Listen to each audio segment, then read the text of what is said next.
It is a great privilege, graduates, to address you on your day, a day marking one of the most important accomplishments of your life to date.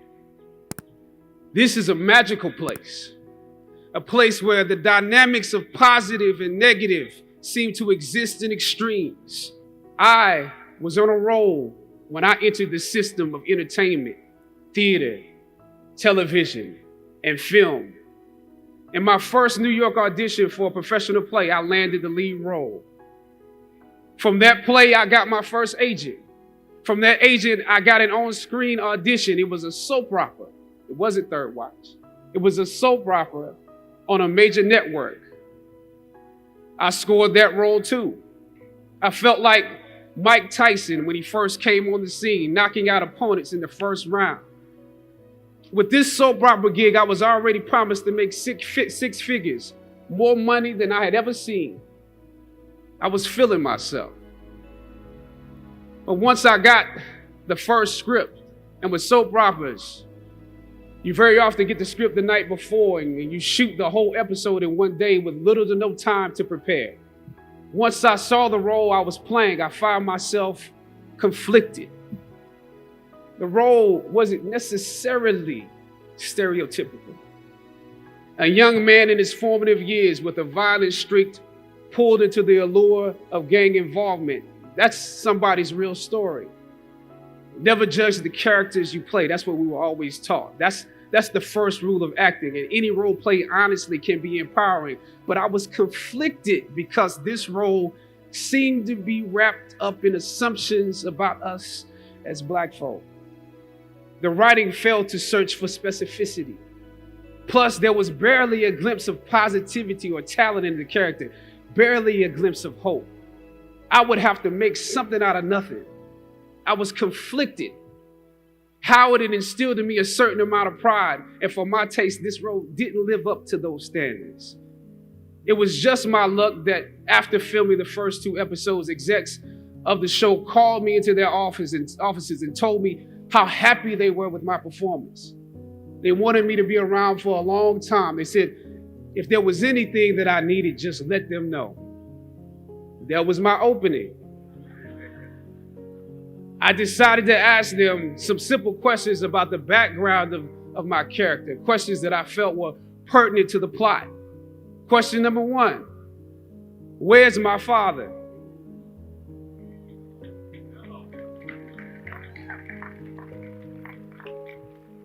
The exec answered, well, he left when you were younger. Of course. Okay.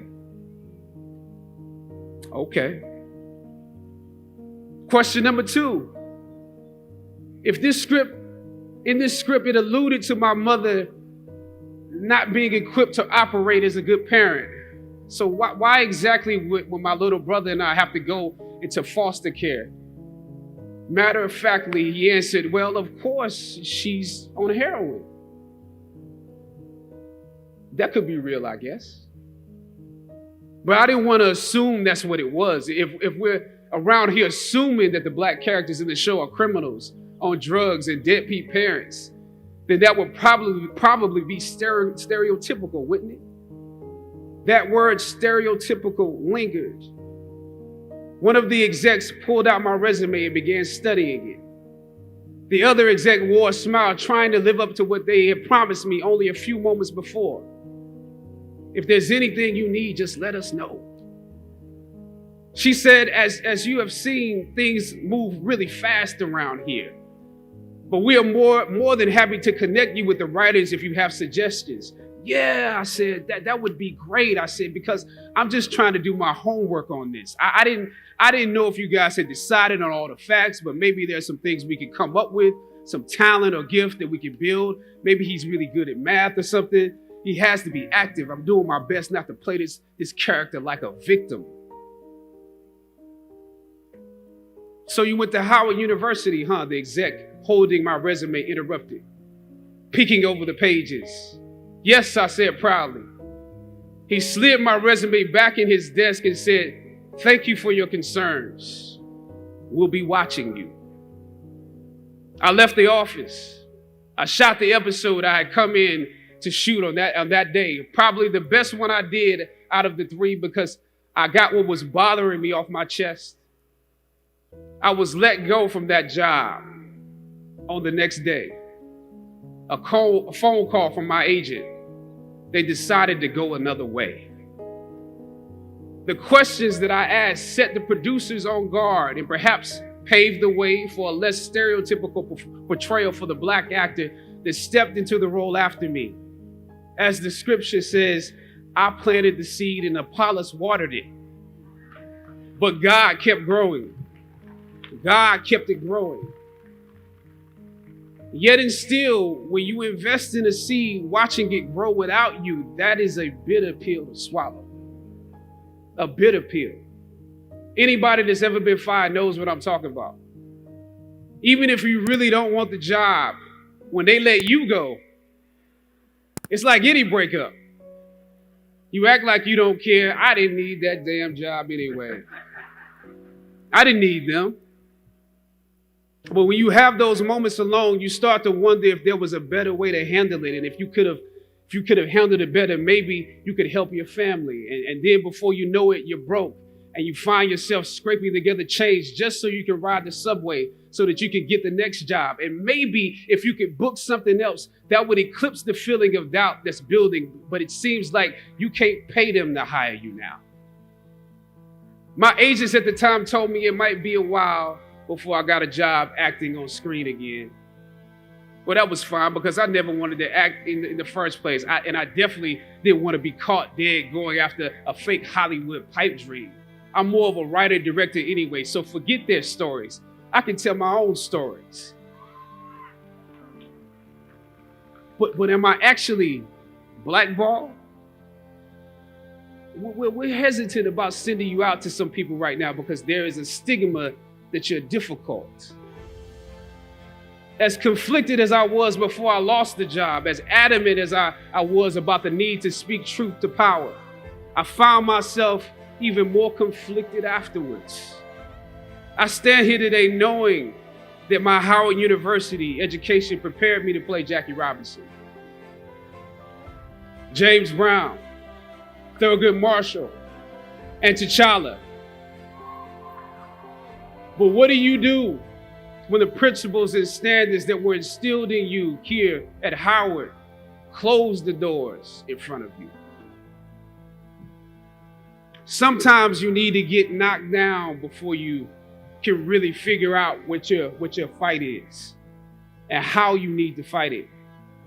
Sometimes you need to feel the pain and sting of defeat to activate the real passion and purpose that God predestined inside of you.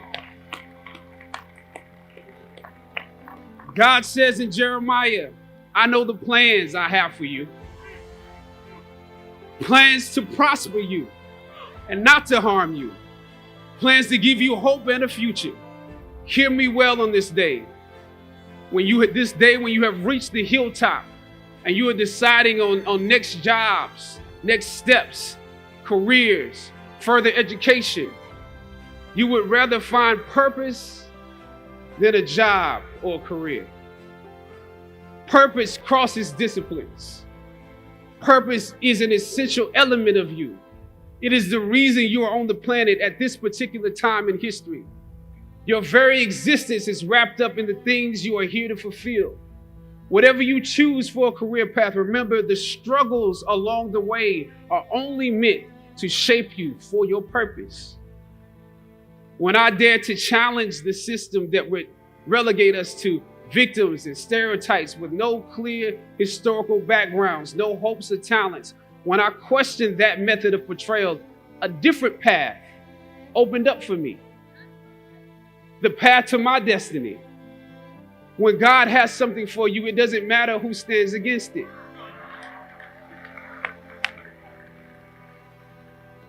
God will move someone that's holding you back away from a door and put someone there who will open it for you. If it's meant for you,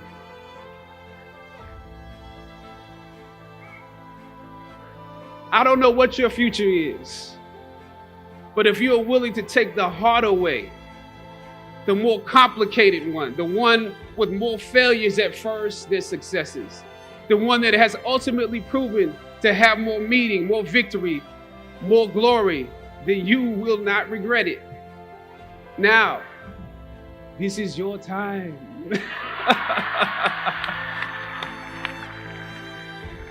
The light of new realization shines on you today. Howard's legacy is not wrapped up in the money that you will make, but the challenges that you choose to confront. As you commit to your past, press on with pride and press on with purpose. God bless you. I love you, Howard. Howard forever.